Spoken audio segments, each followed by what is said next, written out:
நிமிட கதை. தாயின் காசு. ஒரு கிராமத்தில் மாலா என்ற சிறுமி தனது அம்மாவுடன் வசித்து வந்தாள்.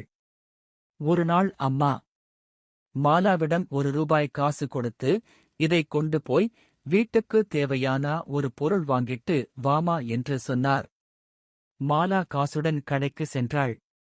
வழியில் ஒரு பசி கொண்ட முதியவரை பார்த்தாள். அவர் பலவீனமாக இருந்தார். மாலாவின் மனதில் இரக்கம் தோன்றியது. தன்னிடம் இருந்த அந்த ₹1 அவர் கையில் கொடுத்து, தாத்தா, இதை வைத்து ஏதாவது சாப்பிட்டுக் கொள்ளுங்கள் என்றாள். வீட்டிற்கு வந்த மாலாவிடம் அம்மா எல்லாம் கேட்டார். மாலா நடந்ததை சொன்னாள்.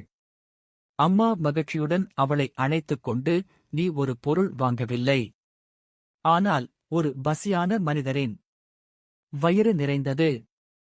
அதுவே உண்மையான நல்ல செயல்மா என்றார். பாடம். பிறருக்காக செய்யும் சிறிய உதவி கூட மிகப்பெரிய மகிழ்ச்சியை தருகிறது. மீண்டும் இதுபோல பயனுள்ள வீடியோ தொடர்ந்து வர வேண்டுமானால் சப்ஸ்கிரைப் செய்து, லைக் மற்றும் உங்கள் நண்பர்களுக்கும் உறவினர்களுக்கும் ஷேர் செய்து கொள்ளுங்கள். நன்றி.